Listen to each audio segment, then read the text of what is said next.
Okay, welcome back. A few logistical things before going back to talking about how spring scales work.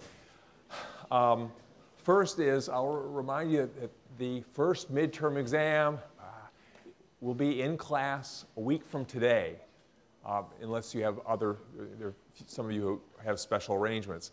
But otherwise, it's here. What else? It's 30 multiple choice questions that you'll complete on essentially a Scantron form. So bring a pencil. Actually, since I scan them myself, you can use pen, but it's obviously a little harder to change your answers. There are lots of old exams on the web. So if you go to the class website that I operate myself on the computer called Robbie, which is, Robbie was a famous physicist of the early 20th century in the field that I grew up in, essentially. What else? Take the old exams. The most recent ones will be the most sort of appropriate for this class. If you go far enough back, you'll go to an era when I only had one midterm, sort of in the middle of the semester, and it will cover a broader swath of material. The more recent ones, I had two midterms. They'll be more similar to what we're doing right now. Be aware that some of the questions will be on material we've never covered or that came and went in this class. So they may not all be perfect. But the bottom line is take them, don't look at the answers first. The act of taking the exam, you learn several things. First of all, you learn the material, suffering over it. The second is you learn how to take the exam with my questions, how I think, and all that kind of stuff. You actually see probably some questions that you've seen before because I steal from myself. It turns out there are just only so many questions I can even think of that concentrate on the physics issues. So I'll typically take something that some topic that we've never talked about that shares the same physics as a topic we have talked about. You saw this already with things like what escalators is not the ideal example, but skating, I could talk about skateboarding, or I could talk about some other coasting situation. It's the same physics, just it looks different superficially, but it's the same question. And you'll find lots of questions. You go, oh, this question repeats. He's just changed some of the nouns. Do be aware that I also reuse questions and then subtly change the question in a way that completely reverses or changes what the answer is. Don't try to memorize. Try to learn it. Okay? And the act of taking the exam is wildly different from the act of just looking up the answers, trying to memorize them. Any questions about the exam? Yes, Tori. Do you have to bring a Scantron? No, I print my own. So you use my own Scantron. Obviously, it's closed book, but book probably won't help you at the time anyway. It's about, I try to test you thinking things. The only formula, you don't need a calculator, because the only answers that are interesting to me, by and large, are if they're quantitative answers, they have a specific value, they're often named values, like your weight. Like, how hard is the scale pushing up on what force is the scale exerting on that 10 Newton object above it, 10 Newton weight object? 10 Newtons! But you wouldn't, okay, I just completely ruined my story. What upward force? We don't even know what the thing weighs. There, I have no idea. What force is it exerting on it? It's a force upward equal to its weight. That's an exact result, perfectly quantitative. It just doesn't have a number. Okay? Think before I speak. Perpetual problem. Okay, so that's other questions about the exam? Yeah. Thank you. That's continuing my thought. Do I know off the top of my head which formulas you need to know? The only two that I really care about, you may claim that I'm embedding other formulas into some of the questions, but the only two I really care about are the Newton's second law, that an object accelerates, and how much does it accelerate? It's the net force on it divided by its mass. That's my version of the Newton's second law. It's F equals ma if you like, but you better understand what those F's are, the M's and the A's. It's not the force of the moon's gravity on the Earth and the mass of you and the acceleration of, I don't know, ping pong ball during beer pong. All right, okay? You got the meaning of the formula is very important, the context. It's all about context. Other question? That one, and work. My train of thought wrecks really easily. Work, the force you exert on something times the distance it moves in the direction of your force. And do understand the difference between positive and negative work. And one quip that I haven't said this semester yet that I'll say now is that unless otherwise specified, doing work refers to a positive amount. So that's just conventional language. If I don't include a word, the word negative, it is by default positive. So am I doing work on this ball? The answer is yes. It's positive work. Am I doing work on the ball now? Well, no, unless we consider negative, and this is also not the world's best version of the story. Let me change it to this. When I say you do work on the bicycle you're pushing on, we'll assume it's positive, unless I say you do negative work on that bicycle. Is that okay? This falls into the same convention as when you give money to charity. We assume when you give money to charity, you give a positive amount. The charity is unlikely to accept your home mortgage as a donation, in which case you're giving them a negative amount of money. Okay? So remember, work, the formula for work, the formula for acceleration of an object being pushed. Other questions about the exam and stuff? Going on to, okay, what we'll cover, it will cover stuff through what we talk about this week, which will include bouncing balls, and probably I'll get to carousels and roller coasters. I intend to get to bouncing balls to a significant extent today. I'm sorry I didn't put up a video in advance of, it's up now, but it just went up. I was out of town, as the field hockey team well knows. I've never had a shout out in an airplane before. So that was a first. Coming back from Boston. They were in Boston. I was not there to play field hockey. I was there for our granddaughter's 3rd birthday, which was very fun. Ooh. All right. So what else? Okay, so bouncing balls is up there. Ideally, I would have had it up there a while before, but sorry. Okay. Any other questions of sort of logistical stuff in the class? There is a problem set due on Friday at class time, and it will be dealing with, for example, bouncing stuff, which I'll talk about today. And between now and then, I have my office hours this afternoon in Alderman Cafe, and I have on Wednesday morning in my office downstairs.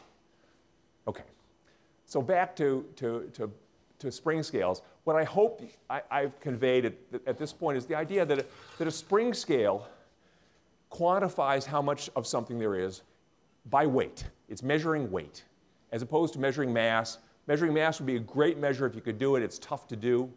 There are ways you can do it, and but it's just more complicated.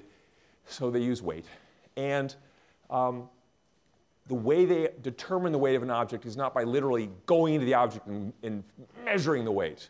They allow the object to reach equilibrium, zero net force, and typically settle at equilibrium, and then they measure the force necessary to support the object and to cancel its weight.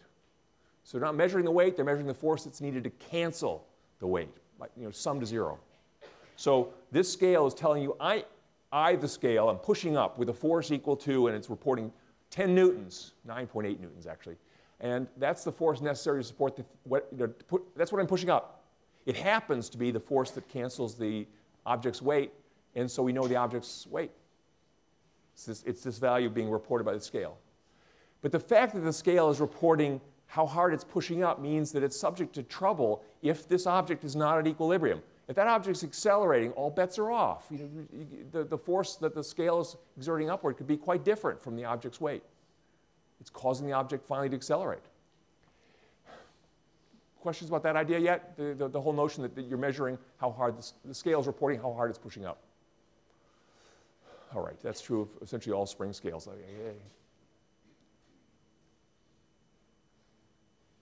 The exam is during class time, so it's from 1 o'clock until 1:50-ish.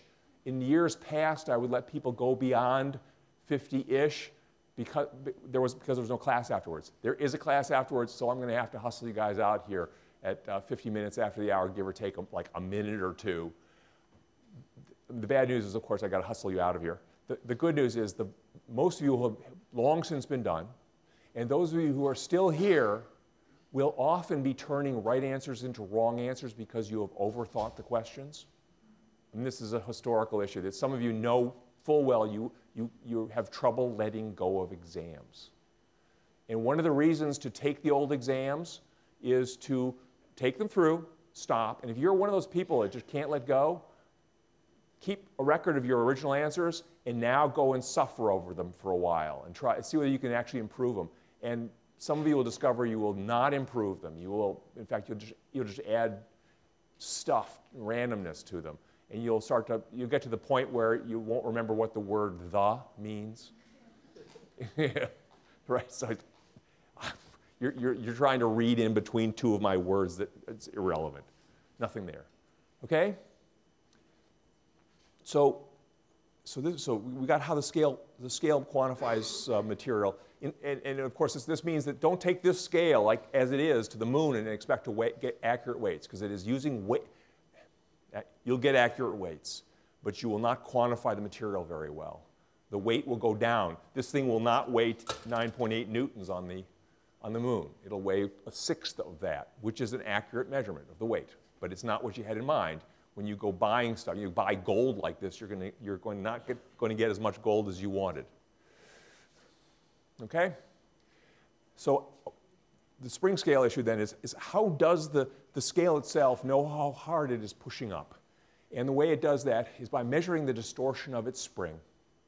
So the scale's mechanism inside here is telling you that it is in fact watching the spring that's being used to support the object. That spring's distorting, and it's measuring how much the distortion is, and it's using a dial to tell you how far that's been distorted, the extent of the distortion. And that dial has been carefully calibrated so that as it reads, it is actually reading how hard the spring is pushing. But in fact, this requires knowledge of the spring and some. Hopefully, you can figure out the details. The idea that this is reporting distortion in weird units. It's in the units of force, which it then uses to report the force. Okay? To try to demonstrate for you the reality of this, what's called Hooke's law. And this is all based on the idea that a spring's distortion, or the observation, the spring's distortion, and the restoring forces the spring exerts on its ends are wonderfully proportional to one another. And so I was playing with this spring last time.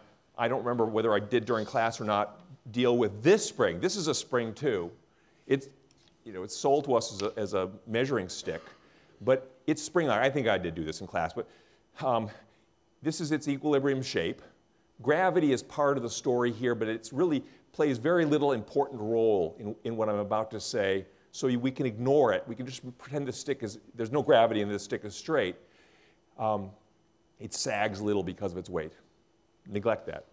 If I push down on the spring so that it bends one unit of distance down, it pushes up with 1 unit of force, trying to go back to equilibrium. If I bend it down 2 units of distance, it pushes up with 2 units of force. If I bend it the other way, 1 unit of distance, it pushes the other way back towards equilibrium with 1 unit of force. It's a remarkable result that a huge variety of mostly linear, straight line, or one-dimensional systems do, and even two-dimensional systems. The details I shouldn't get into, but there are systems that don't obey Hooke's law, but there are an awful lot that do. Phenomenal amount that do. One thing I'll bring in now that typically I officially bring in when we talk about bicycles and tricycles this is what's known as this equilibrium that we're at right now is a stable equilibrium, meaning that whenever you go away from it, there's a tendency for it spontaneously to push back. It likes this equilibrium. it goes back to that equilibrium when you let go. It loves it. It settles at it. It moves around it. What's the alternative to a stable equilibrium? Well, the classic unstable equilibrium is this one. If I get this guy balanced just right, the net force on it is 0, which is equilibrium, but it's unstable because if you disturb it away from equilibrium, it goes away further. It hates that. It escapes from equilibrium. So this is a stable one. You don't have to remember that word yet, but I like to use it if I can. It comes naturally to me. So this is a spring, even if it wasn't sold to us as one. And the restoring force. Let me show you the restoring force, then I'll ask you a question about that spring. I want to zoom in on this if I can. Again, not super happy with the lighting situation here. So if I go to preset 1, I think does this. There. Ooh, okay.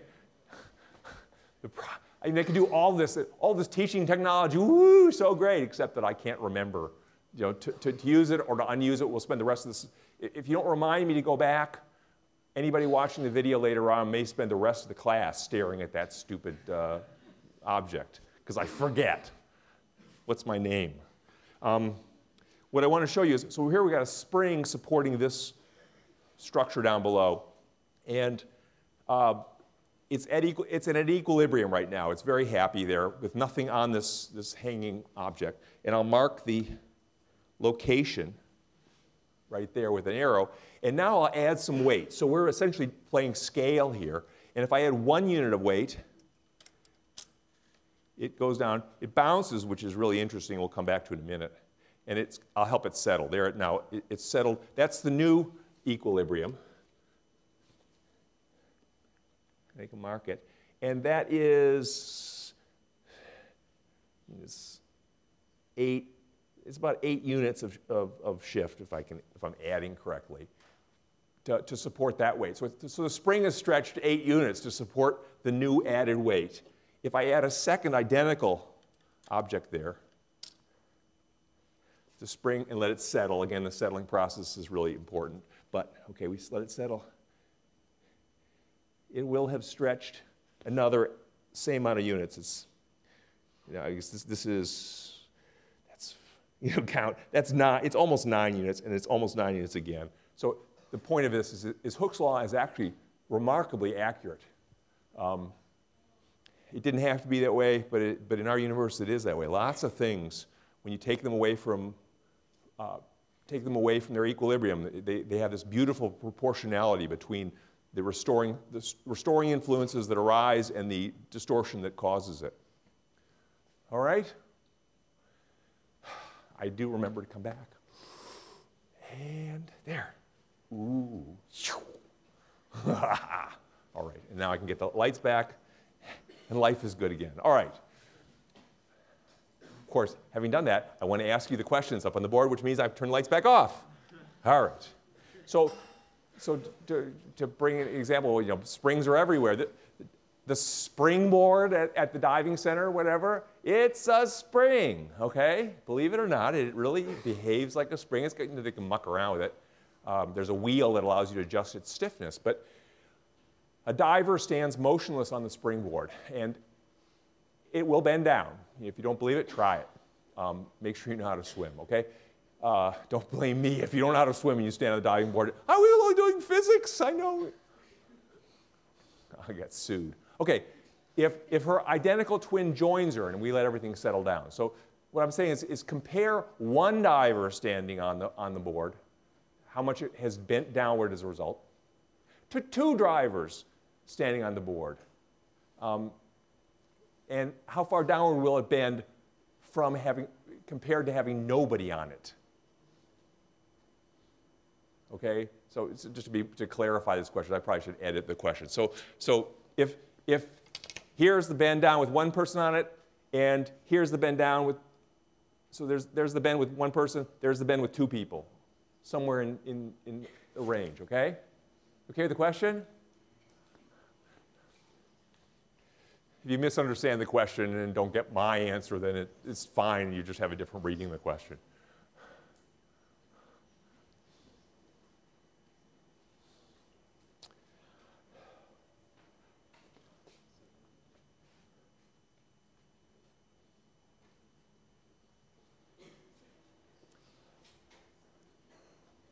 All right, finish up at the 30-second mark, we'll call it. 3, 2, 1, 0. Yeah, the twice as far, based on my reading of the question, my interpretation of the question, which is it bent 1 unit down with 1 diver on it. In that case, it will bend 2 units down from empty when 2 divers are on it. The downward bend is proportional to the number of divers on it because their weight is proportional. And when the whole thing settles at equilibrium, which is an issue, and an issue that just came up in a question, when everything settles at equilibrium, if you want to support twice the weight, you need twice the upward push. You need twice the distortion of the spring. Is that everybody okay with that idea? This is amazingly, don't do that, wrong button, press right button. Okay, amazingly widespread behavior, shows up all over. For example, you'll find in old questions, when you go to step class and you stand on that step, you know, this isn't one, but it's good enough. Actually, this will work fine. So when I step on this and bend it downward, I'm standing on a spring too. I'll kill myself if I stand on it for any length of time.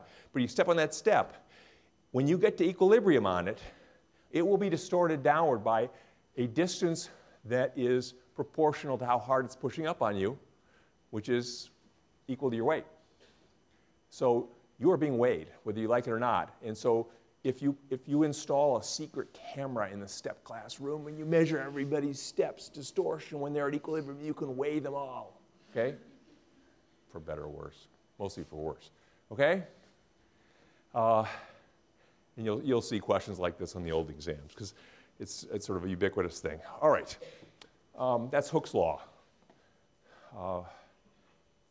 That though brings me to a question that came in by text is, when I bend this down and let go, why doesn't it just go back to equilibrium? Well, that bouncing motion is the same as this bouncing motion. The physics is exactly the same. And I'll talk about this one. If I could talk about that one equally well. This motion comes about, so it has various names. We can call it an oscillation, we can call it a vibration, a bounce. The name doesn't matter. There are different contexts, you get different ones. We'll see this rhythmic motion is the basis for a lot of clocks, for most musical instruments. So it'll come back. It'll keep showing up. And let me try to walk us through this motion. The mass, so this is me having jargon jump right out of my mouth here. That object, what do I want to call that object? I'll call it the brass thing if I can remember. Okay, so it's just this piece of brass and a spring. My tendency is to call it a mass, but I don't really want to do that. Okay, so this brass object, this is equilibrium for it. At this point in space, this position, the spring is perfectly supporting its weight. Okay. That means that it is obeying Newton's first law of motion. It's an object that's capable of obeying Newton's first law of motion. And if it's motionless, it stays motionless. But if it's moving, it continues to move at constant velocity, right? It doesn't have to be motionless at equilibrium. All we know is that it's not accelerating there. So this is equilibrium, and so is this. All right? Every time it goes, it's where my finger is, it's at equilibrium for an instant. But it keeps going through equilibrium. It's overshooting endlessly. It can't settle. The reason it can't settle is because it has excess energy, which I'll come back to. And I can help it settle by letting it do sliding friction on my hand and get rid of the excess energy. So let me try to walk us through that bouncing motion through time. And before I do that, I want to point out that whenever this brass object is above equilibrium, the spring is understretched and is pulling up gently on the brass object. So the brass object is under-supported. Its full weight is not supported. And therefore, when I let go of it, it will show you, it will accelerate downward. Poof, right? It picked up speed in the downward direction. Whenever it's below equilibrium, it's over-supported. The spring is stretched too much. And so there's a strong upward pull on the brass object, one that exceeds the brass object's weight.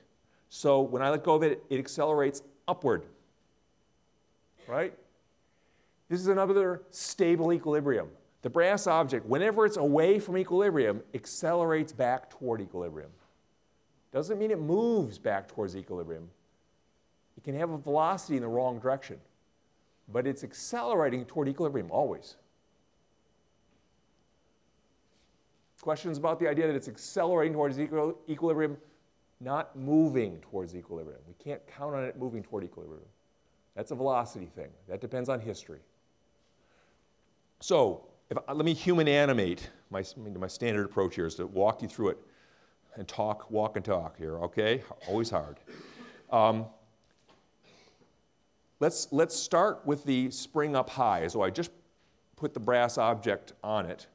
And when I do that, when I first put it on and let go, the brass object is way under supported. And it will begin to pretty nearly fall. It's almost experiencing its full weight, and it plummets, right? Like a falling object. And as it does, it stretches the spring little by little, more and more. But from the moment I let go until it reaches equilibrium, the brass object was never properly supported. Therefore, it was always accelerating downward. Maybe not the full acceleration due to gravity, but it's picking up speed in the downward direction. Faster and faster downward. Only when it reaches equilibrium, that's the first moment it's properly supported, it's not accelerating anymore. It's got its full weight being pulled upward. So it coasts for a moment, but it was heading downward, so it keeps doing it. It overshoots. So that's the first piece of a descent from the moment you put the brass object on until it reaches equilibrium the first time. It's been picking up speed in the downward direction the whole time. When it gets to equilibrium, yeah, it's not experiencing any net force, so it's inertial. Newton's first law applies and all that, but it's moving. And it goes right on through equilibrium. There's an instant of, and then it's too low, it's overshot. It's down here. And once it gets down there, it's over-supported, its spring stretched too much, and it's accelerating upward. But that doesn't mean it instantly begins to move upward. That just means that its velocity is changing to become more and more upward. And that means it will slow to a stop.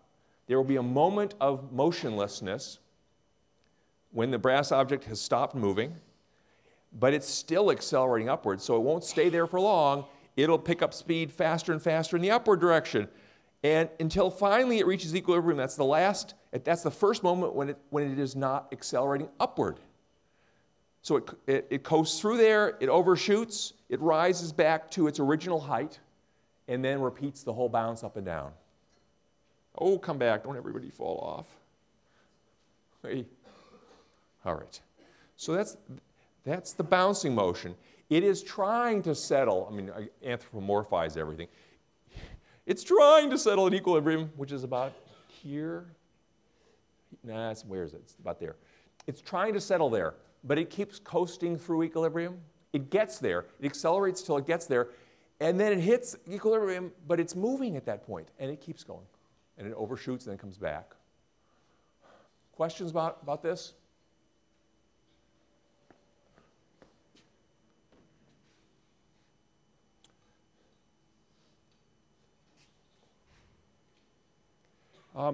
There's a question about this question up here. A and B, are they the same thing? And this is actually worth mentioning that wording exam questions particularly, I suffer over them for a long time, and even so, once in a while I mess them up. If I wrote them out so they were perfect, they covered every contingency and they were absolutely crystal clear, they would often be this long, and you'd need the entire hour to read each question. I mean, they'd be like legal briefs, and it's really painful. I try to leave out all extraneous stuff and include only things that matter, and even so, sometimes I miss the mark. And what I should have in this question what I should have in this question is the board bends downward from its original empty position. It bends downward a certain distance when one diver's on it. How far will it bend downward from its original empty position when you put two divers on it? Now, make it clearer. In which case, A and B would be distinct and clear. One of them, I don't, instead of mucking with these particular answers, I would make it, you get a choice that the second diver on the board has no effect. Basically, you get the same bend as with the one diver, or you get twice the bend as with one diver. And of course, the answer is you get twice the bend as with one diver. You need to support twice the weight, you need twice the bend. Is that okay? I mean, so that's, accelerating versus decelerating. So let me pick off these questions. Decelerating is just a very specific special case of accelerating. So if the word never existed, decelerating, we'd be fine. It happens to be one that's interesting enough to keep around. If I'm moving to the left and I accelerate in any other direction except exactly backwards, then it's a generic acceleration. I have to specify it in all its glory. The only case where we give a special name to acceleration is when I'm moving in one direction, left, and I'm accelerating exactly opposite that direction. If that happens, I lose my velocity in the original direction. I run out of it, and I slow to a stop. So we give that special name, we call it deceleration. It's worth having because you use it in common language, and it's got a good meaning. When you step on the brake of your car, by and large, you decelerate because we're heading forward, and you are now slowing down. In fact, I guess sliding friction on a stationary surface always decelerates things because it always pushes them opposite their motion relative to the stationary surface, which is always slowing them down. So sliding friction has a special effect. It causes deceleration every time on stationary floors and stuff. Is that okay?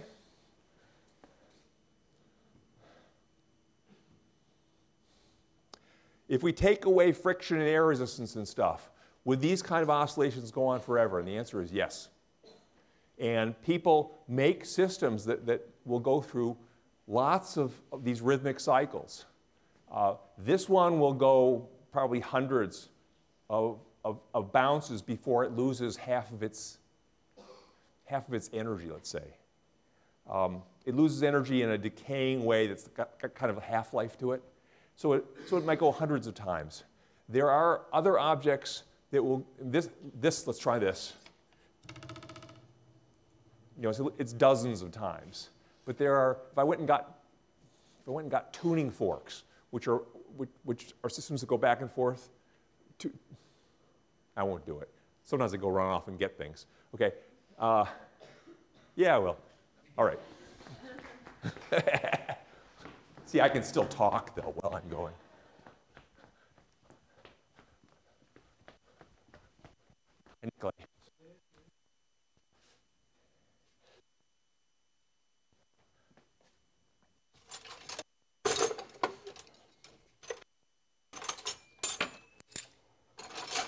All right, I'm coming back. Everybody better be good.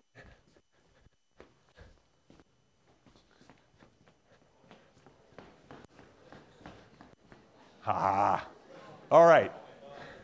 Yeah, so there are zillions of these guys. Tuning fork, when you tune up an orchestra, we'll get to dealing with why tuning and what are the issues with tuning later in the semester. But this is a spring system. These are the objects at the end.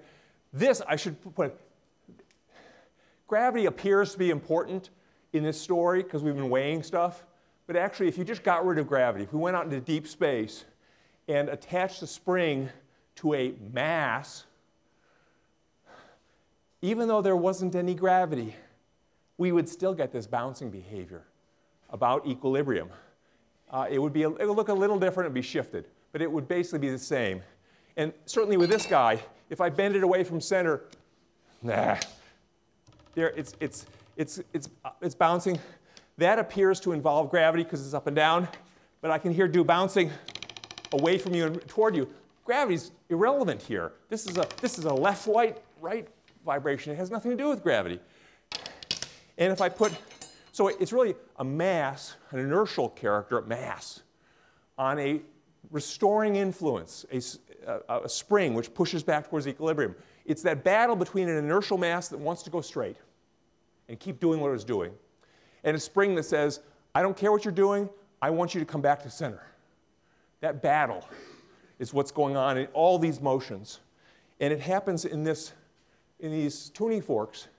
Those two, I call them tines, I don't know whether there's an official name for them, live around a springy base.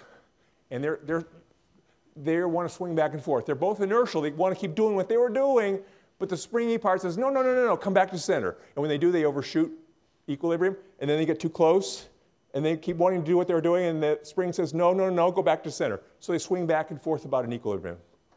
Is that okay? And these guys are designed to do it thousands of times without running out of energy.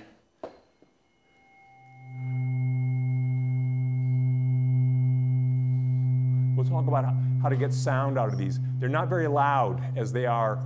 I'm having to work at it to get you to be able to hear them. They need surfaces to project sound well, which is a good story, but not for today. So that's thousands of times before it runs out of energy. It's a higher pitch one.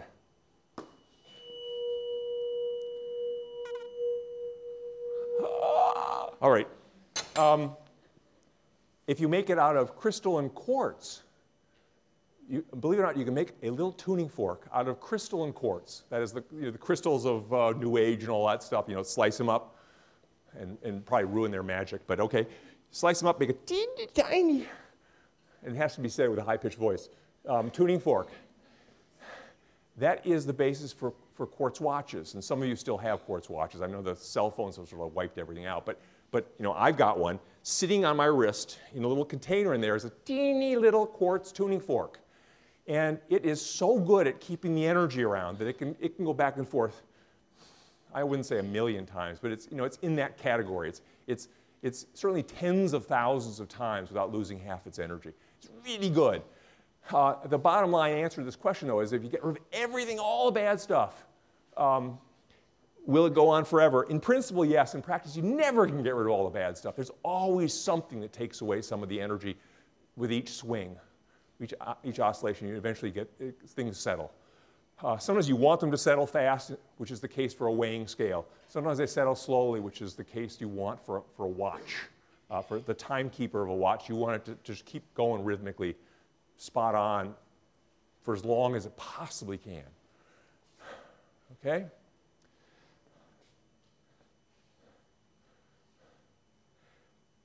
Does the weight of the spring influence the amount of time it takes to reach equilibrium?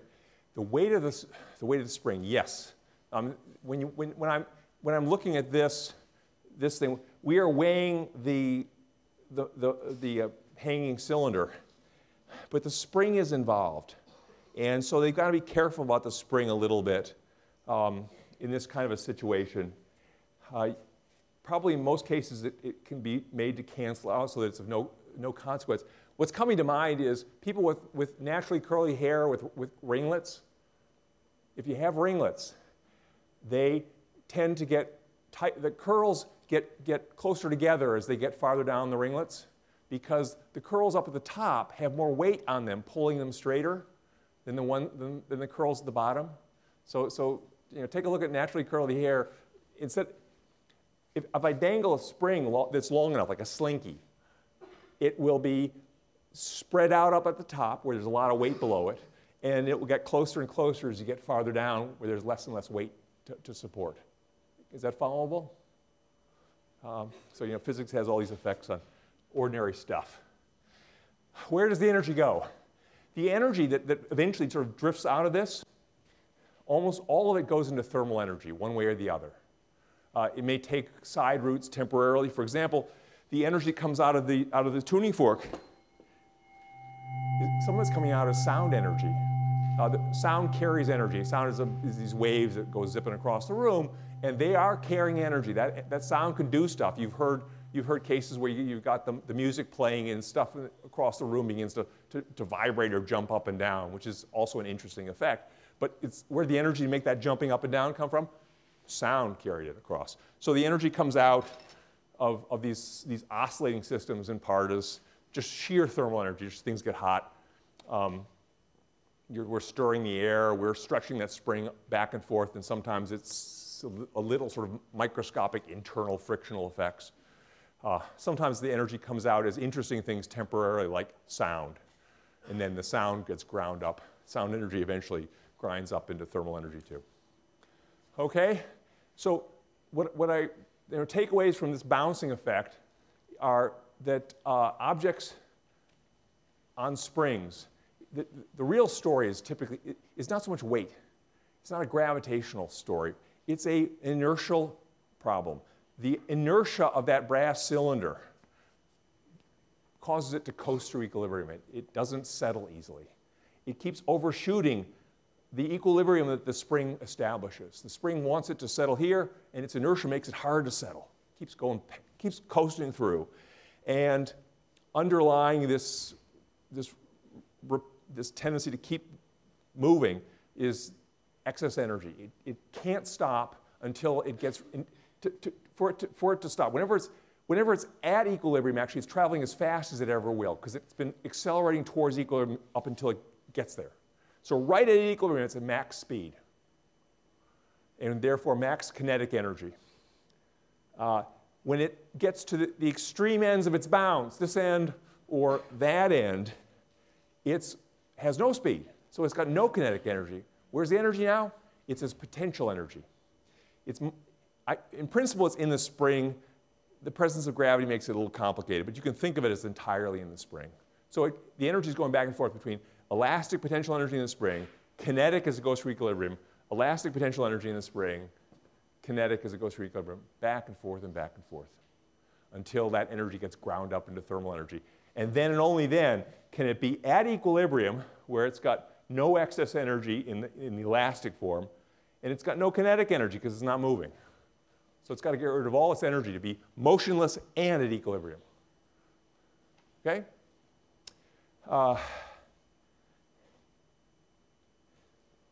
Okay, so that's, do I have anything else? Yeah, I'll do one more thing here, and that is, yeah, I'm all prepared for bouncing balls, but I'll say some sense about it. If you're standing on a bathroom scale in an elevator, and if you've got fast reading bathroom scales and good elevators around, go and try this stuff.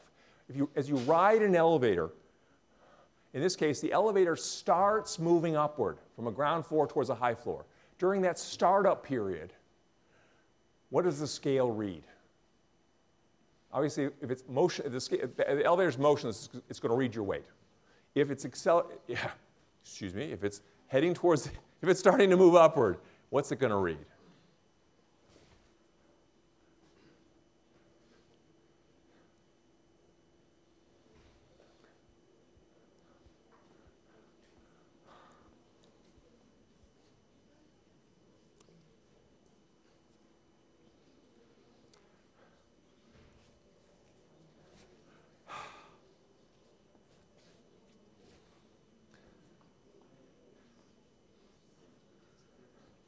All right, let's finish up in the next 5 seconds or so. 5, 4, 3, 2, 1.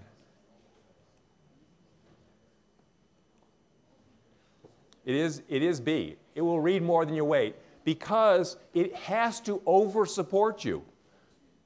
During that period of upward acceleration, when you're going from motionless to heading towards the top floor, the elevator car is going to be accelerating upward, and you better go with it, which means you need an upward force on you that's stronger than your weight. So you accelerate upward. You felt this. When you ride elevators, next time you ride elevators up and down, pay attention to the accelerations.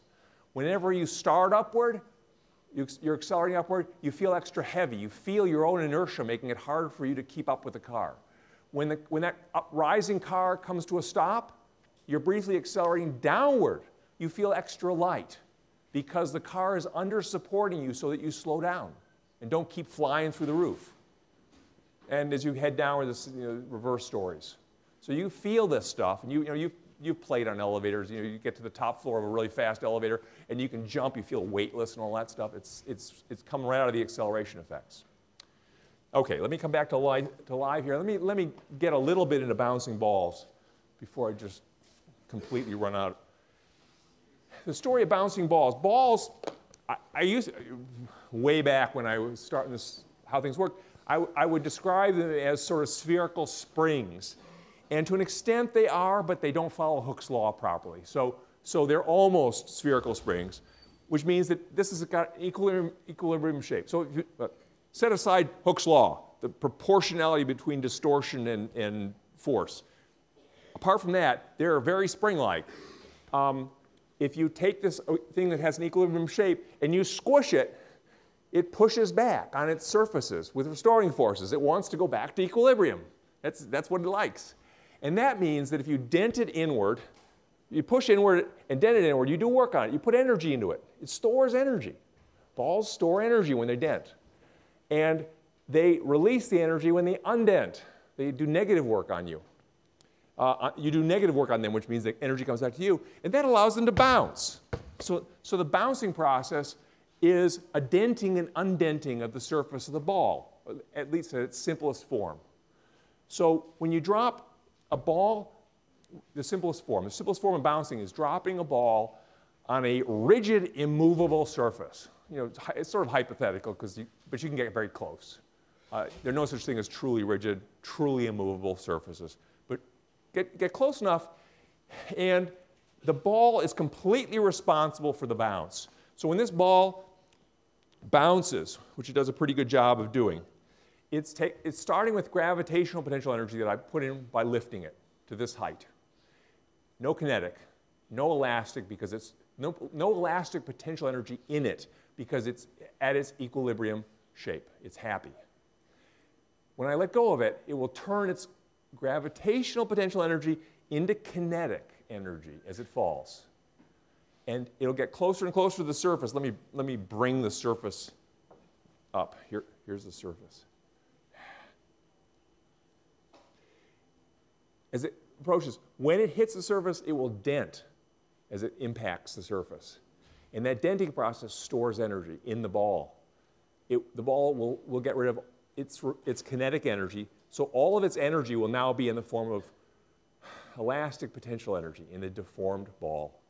That energy will then return to kinetic as it undents and back to gravitational as it rises. So that's the basic physics of a bounce. To do things in random order, I'll finish with one more demonstration, but it's spring scales because I can't keep my focus. What I want us to look at is this scale here, bathroom scale. This is an old style of bathroom scale. We all get to look at it. There it is. Woohoo! Okay, and presumably if I dim this, we'll still see it. Inadequate illumination. We're stuck either way. Okay, you're seeing the scale. Okay, now it's illuminated enough. If I stand on this and let it settle at equilibrium, it will read my weight. So there's my weight, give or take. But if I'm jumping up and down, and this is what I did as a kid, right? Okay, I'll turn my back on you. Wow, Dad, look, I weigh 300 pounds, okay? You can get it to push on you with any force you like. Just push on it with any force you like. It'll push back. You will accelerate in most cases, so you're going to be flying up and down. But it will be accurately reading weird values. So if you want it to read your correct weight, don't accelerate. So don't be riding an elevator up that's accelerating upward, or wait for the elevator to reach constant velocity. Then read your weight, and it'll be accurate. All right, with that, I'll stop, and we'll get back to bouncing balls on Wednesday.